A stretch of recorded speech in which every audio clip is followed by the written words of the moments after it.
Madame, Messieurs, assalamu alaikum wa rahmatullahi ta'ala wa barakatuhu. 16 Zul-Hijjah 1442 Hijr. Bienvenue dans votre journal. Voici les dominantes de l'actualité. Comment les acteurs de la filière bétail ont-ils vécu la période de la Tabaski cette année? Une semaine après la fête, notre équipe de reportage s'est rendue sur place. Son constat dans ce journal. Rentrée solennelle de l'AEMC de la région du Béquet, le plan d'action et la nouvelle équipe dirigée par Dosso Zoumana a été présentée au centre culturel Jacques Aka de Bouaké. Au Mali, décès de l'homme accusé d'avoir attenté à la vie du colonel Assimi Goïta, président de transition, a indiqué hier soir le gouvernement malien. Terrorisme, crise sanitaire et hausse des prix n'ont rien enlevé à la saveur de la Tabaski. 6 jours après l'Aïd el-Kébir, quel bilan de l'approvisionnement du marché en bétail? Comment certains acteurs du secteur ont-ils vécu la fête? Élément de réponse dans ce reportage d'Ahmed Bakayoko.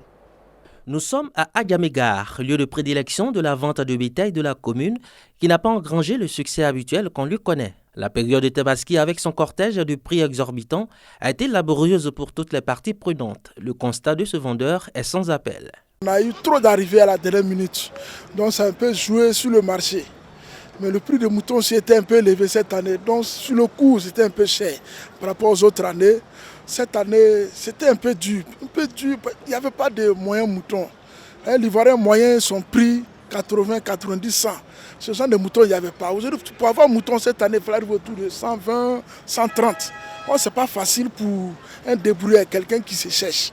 Par contre, certains s'en sont mieux sortis et ont su tirer leur épingle du jeu. Alhamdulillah, on a pu vendre les moutons qu'on avait sous la main. On a bien vendu, grâce à Dieu. Les gens aussi ont eu de bons moutons, à de bons prix aussi. À quelques kilomètres d'Agamé, dans la commune d'Abobo. Ici, les vendeurs n'ont pas eu de mal à marchander leurs bêtes. Le marché de bétail a connu un franc succès. Cependant, quelques jours après la fête, le rythme d'achat a pris un coup. Mais l'affluence est aussi toujours importante. Après la fête de Tabaski, il y a beaucoup de choses. Parce qu'après la fête, il y a des cérémonies. Il y a mariage, il y a baptême, il y a d'autres cérémonies. Donc les gens viennent payer des moutons, des bêtes pour pouvoir faire ces différents sacrifices. Donc il y a d'autres aussi qui ont des moyens, qui viennent acheter aussi, qui abattent et puis qui mettent dans le frigo. Malheur pour certains, bonheur pour d'autres, les musulmans de Côte d'Ivoire ont tout de même cassé leur tirelire pour honorer la tradition sacrificielle. Rendez-vous est pris à l'année prochaine pour une Tabaski beaucoup plus agréable, Inch'Allah. C'était le reportage de Cheikh Bakayoko commenté par Kanate Kassoum. À l'occasion de l'Aïd el-Kébir, Agir pour le bien-être de la population, APBEP ONG a fait don de 40 bœufs à la communauté musulmane d'Odiéné. Ce don a été possible grâce au partenariat avec l'ONG Centre culturel islamique pour la religion universelle. Le reportage de Diomandé Bouaké et Sissi Daouda Lachik. L'Aïd el-Kébir a été économiquement impacté cette année par la pandémie à Covid-19, tout comme les 2 années précédentes. C'est à juste titre que le président de l'ONG Agir pour le bien-être de la population, APBEP, Ibrahim Konaté, a fait don de 40 bœufs à la population d'Odiéné afin de permettre à celle-ci de fêter dans de bonnes conditions. Alors nous avons commencé il y a de cela 3 ans à faire des dons de bétail ici dans notre commune. Nous avons donné l'année dernière 50 têtes de bœufs. Et cette année, nous sommes venus avec 40 têtes pour tenir compte des difficultés liées à l'économie mondiale.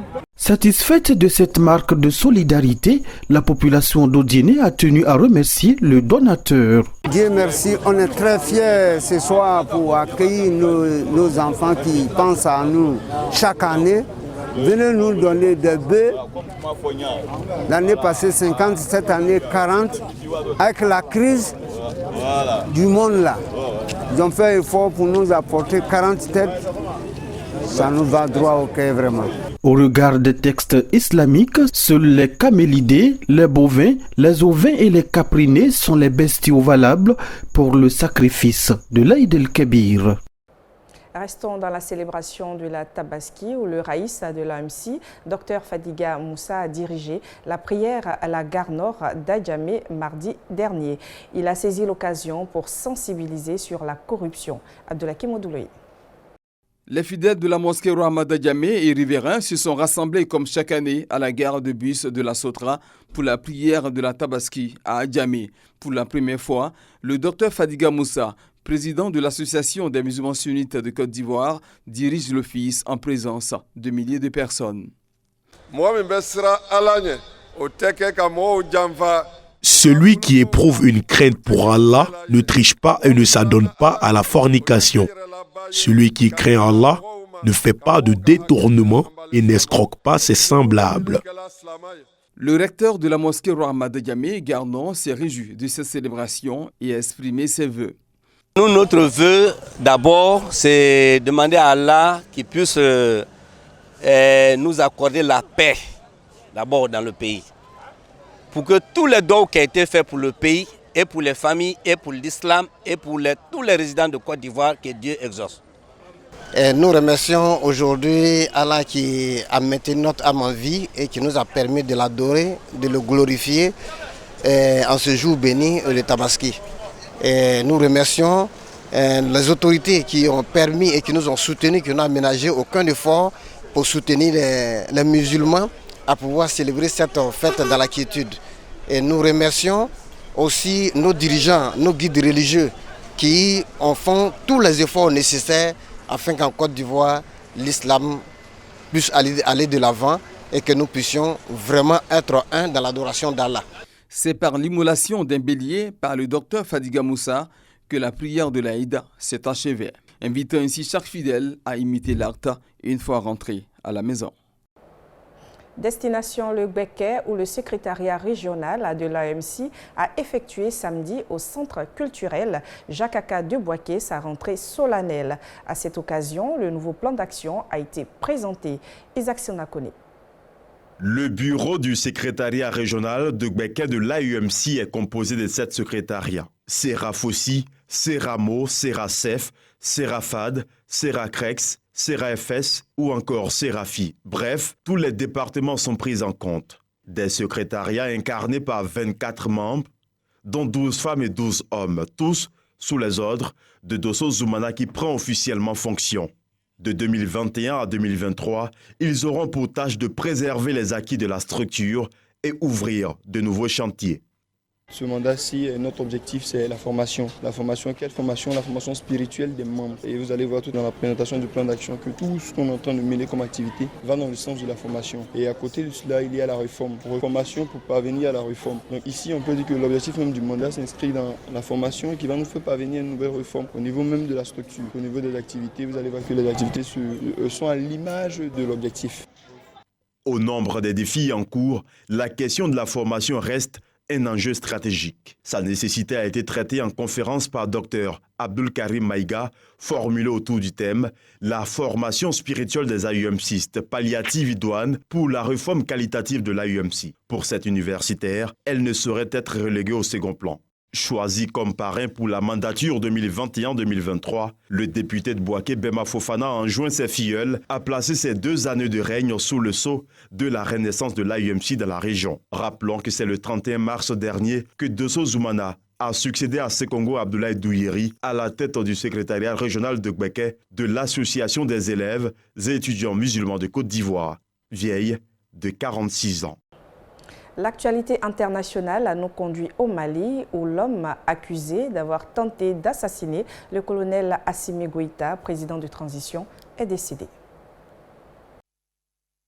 L'homme accusé d'avoir tenté de poignarder le président malien Assimi Goïta le 20 juillet est décédé à l'hôpital où il était placé en détention sous la surveillance des services de sécurité. L'assaillant, dont l'identité n'a pas été dévoilée, s'était précipité vers l'homme fort du Mali durant la prière d'Aïd el-Kébir à la grande mosquée de Bamako et avait tenté de lui asséner un coup de couteau. Assimi Goïta, auteur de 2 coups d'État en moins d'1 an au Mali, avait reçu immédiatement le soutien de ses gardes du corps qui ont maîtrisé l'agresseur. Le colonel Goïta était sorti idem de l'attaque. Son agresseur, un homme d'apparence jeune qui était vêtu d'un gant et d'une chemise blanche, a été appréhendé et emmené manu militari par la sécurité d'État, les services de renseignement maliens. Une enquête a été ouverte. C'est la fin de cette édition. Merci de votre aimable attention et bonne suite de programmes sur votre chaîne. Wassalamu alaikum wa rahmatullahi ta'ala wa barakatuh.